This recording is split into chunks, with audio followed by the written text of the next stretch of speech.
Welcome back to the channel, guys. Today we're going to talk about the Frabill Magnum bait station.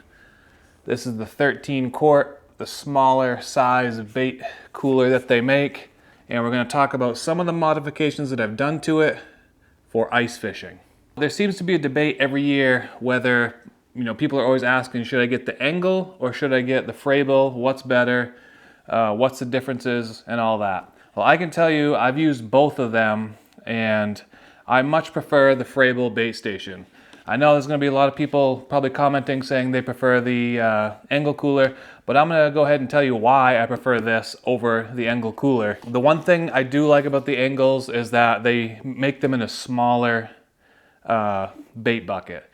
So at this moment for the Magnum bait station, this 13 quart is the smallest one that you can get in this kind of like rotomolded Yeti style like insulated cooler. So I do wish that they made this in a little bit smaller of a cooler. Maybe they will. Frabill, if you're listening, I'll test one out for you. Send one over. I prefer this mostly because of the aerator setup. I feel like this spills less water and freezes less than the Engels do. And this aerator setup is just so much nicer for me personally. It's built right into the cover, as you can see. The Engels have kind of like one that hangs on the side and it's removable. You're not going to break it off. It's flush and it's just more durable that way for me. I have buddies that have the Engels and we're always snowmobiling out to a spot. Sometimes that aerator pops off the side, they lose it, it gets beat up in the sleds. But this way, having it mounted right to the lid like that, I really like that. That was one of the reasons I really liked this cooler the most. And then I think in general, it just doesn't freeze up as much for me. So if you're using these type of bait coolers for ice fishing, they're all gonna have problems. If you're fishing some really harsh weather, which you generally do in your ice fishing, if it's freezing and you're driving snowmobiles around, there's water slopping around all in this thing, you get a lot of problems. They freeze up, the pumps can freeze up, you'll get airlocked in there because this is an airtight system and it can burn the pump out, it can push water back through the pump, it'll start coming out, in these places and freeze up stuff, and there's just some issues with it. So here's some modifications that I've done to this to make it function the best that I can figure at this moment for ice fishing. So if you're using this for ice fishing, even some of these mods are going to help you if you're fishing in the summer. It'll help this thing run a little bit better. I'll link everything down in the description below that I did for modifications to this. So if you guys want to do some of this stuff to your bait cooler, you can find the products right down in the description below. Let's open this thing up and we'll start on the inside. So when you get this thing, and this goes for the Engel coolers and these, when you get this, it comes with a mesh basket, usually has a handle on it, but I cut it off because I was using it for something else. So you'd put your bait inside of there, you can pull this up, pick your bait out, and then put this back in. Works great in the summertime. Don't get me wrong, that's a good feature to have in the summer. In the winter, forget it. First thing I'd do is take this thing and throw it right out the window. Those things, you pull them in and out a couple times, they get frozen up. They sit on the edge of this lid right here and it freezes all up and it makes it so you can't close your lid very well. And then water starts sloshing around and gets frozen up on the outside, it runs down, and then you just got a mess everywhere. So they're not worth messing with in the winter. First thing I would do is get rid of that thing and then just get a little minnow net. You can get plastic ones. Somehow this one right here, a little bit of a custom job, chop the handle off, nice foam on there, but this thing has lasted me like 5 years. And usually nets for me, I get like a season out of them maybe, they just get ruined. But for some reason this one's lasted. It's got like a really nice high density foam in there.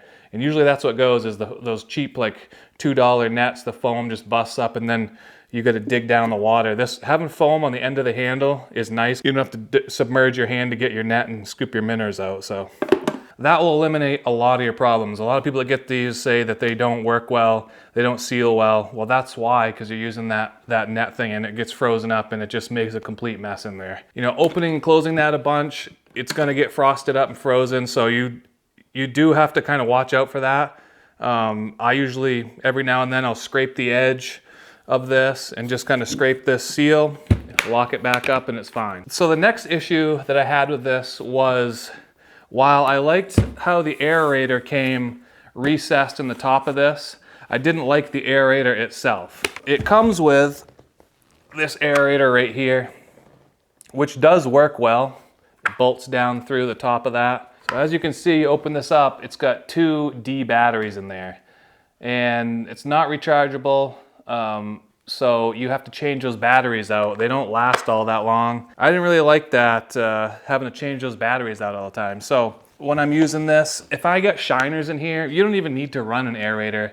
They can live in this thing without air running for a couple of days. But if you got smelts, you really should aerate the water. They're just so sensitive. They're not gonna live very long if they don't have oxygen in that water. I thought about trying to do something with a Milwaukee, but I really liked how that pump sits flush on the top.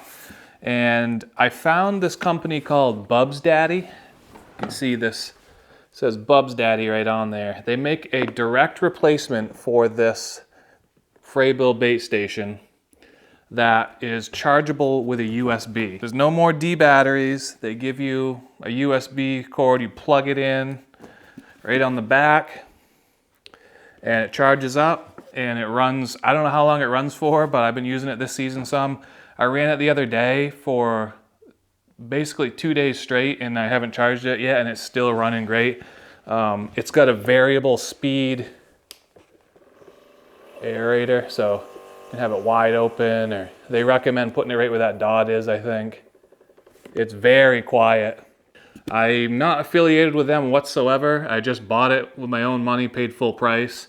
And I'll be honest with you, I was a little bit disappointed in it. And I've talked to a few other people that have this same product, and they had kind of the same issues as me, but I was able to, I think, correct them, and it seems to work pretty dang good now. So the problem with the aerators in these tanks, and this goes for the Engels as well, is they just pump a bunch of air into the bait cooler, and then it pressurizes this thing. Any little hole, like with the mounting holes where this is, or around the seal, it'll kind of like spread out water a little bit. And with the Engels, they have a little hole at the top where the aerator tube goes through, and the water will kind of spread out of there and it'll freeze up. Or it can go back into your pump, or just put pressure on your pump, and it just won't pump, you know, much oxygen into there, because you're just completely filling this thing full of air, and it's airtight. So one of the things that I wanted to do was put a vent in this.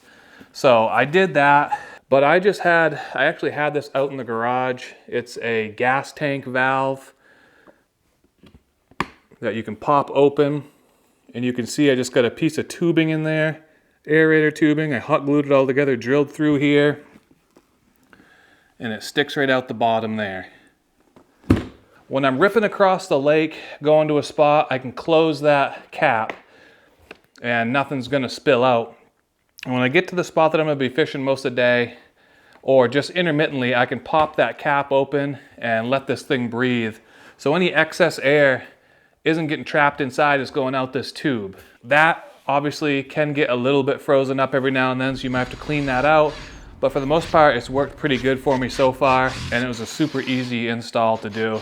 I probably should have relocated that to somewhere right in here, so anything that did spill out would kind of collect in this channel and run down the front instead of right over my latch, but it is what it is. It works fine right there. It's out of the way. That was a big increase. The other problem I had with this Bubs Daddy, I didn't realize it when I installed it. The intake for this, where it sucks air into the little pump, was actually on the outside of this housing that they have. I have a clip of it here. You can see the hole. What happened was I was fishing, riding around the snowmobile. I didn't have this vent on, and there was air and water kind of pushing out through the mounting holes underneath this, and it was coming up the sides, and it was sucking water into the pump itself.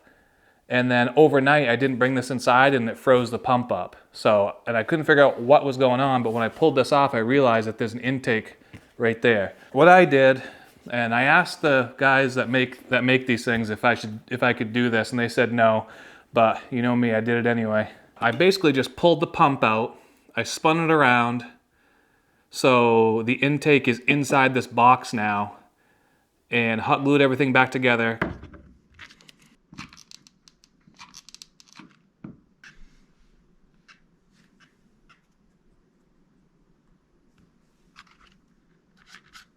Sealed up that old intake hole, put it back together, and I ran it for like 2 days straight, and it worked perfect. So it's pulling air from inside this box now. If you're gonna be ice fishing with this, I'd probably do that mod. They probably would highly not recommend you to do that, but that's what I'm doing, and it's working. They do have a seal around this box, and you know, I was worried that this thing would restrict the airflow going through. It's not exactly airtight, so it seems to be working really well. It was a pretty easy flip, so now if I have this vent open, this is where the air is gonna come out. But if it ever does come up through these mounting holes again, it won't get sucked into the pump. The other thing I did was put a small rubber washer, same diameter as the air hose that goes into the tank, so that this sits right on top of that and squishes it down, because that hole is a lot bigger than the hose is, so water and air can come out through there, so that helps seal that up. And they give you, when you buy the Bubs Daddy, they give you a nice hose here that has kind of like a little check valve, so it can only push air one direction, and it won't let water get sucked back up into this hose and back into the pump. So I do like that feature. So the other thing that I did was I replaced the aerator stone in here. And I got this from someone else's video, and this thing has been awesome. I can't even get it out of there. I'll link this down in the description below. It's just a circular aerator stone, but it has a suction cup on the back and it's built right into this thing. Some of the stones that you can get, diffusers, they have like a clip that hooks to the stone. Those don't last. You got to get something like this with the suction cups built right into it. You can see it's been busted up a few times. We've dropped it, but it literally suction cups right to the bottom of the bait bucket, like that, and it stays right there. So if you're ripping across the lake or whatever, it's not bouncing all over the place. It stays right in the middle of that bait bucket. Another main complaint that I've seen from people is that these latches don't hold up. For me, they've held up really well, which I'm surprised because I've beaten the crap out of this thing. I built a box for this to ride right in the back of my snowmobile. You guys have probably seen that if you watch some of my ice fishing videos. It protects it pretty good, so but it does get beat around a lot. And I haven't busted these off yet, but I will link down in the description below a replacement handle that people have used for these that have been working pretty well. It's kind of like the Yeti style handle. It's a rubberized T-grip. You pull it down and lock it. And when these go, for me, I'll probably buy those and put them on. I didn't want to do it now. I'll just wait for them to get broken if they ever do, but so far so good with me on the latches. One of the last things I've done is add this EVA foam to the top of the lid. This stuff's pretty cheap. You can get it all over the place. And I just made a template out of cardboard or poster paper actually. Laid it on there, you kind of pressed it down, traced out the depression, cut it out, got it to fit where I wanted, laid that on the foam, cut the foam out and stuck it right on. So I did that for a couple reasons. Sometimes I don't bring a chair out with me on the ice or something, so this makes a nice seat to sit on. And it also kind of makes the top of this cooler a little bit more flush with the top of this Bubs Daddy bubbler right here. It just makes it a little more flush, so it's not going to catch on anything. So did that, that's worked out pretty good. And the final mod that I did, that every one of you should do as well, is add the Trout Whisperer tackle decal to your bait box. I got it on the front and back. We got a bunch of stuff on here that I like to use. Forest City traps, Trout Whisperer tackle, Carabasset coffee, Yeti. If you guys are thinking about getting this Frabill bait station, I recommend it. I really like using it, and doing these couple of mods has really made it a lot better of a bait bucket for me. So I'll leave it down in the description below if you're looking for one. Thank you guys for watching. If you guys have done any mods to these yourself, or think I should do anything else to this, let me know and we'll try it, because why not? I can never leave anything alone. I always got to mess with it, so that's why we get these videos. But thank you guys for watching. If you haven't already, hit that subscribe button, and we'll catch you guys in the next video.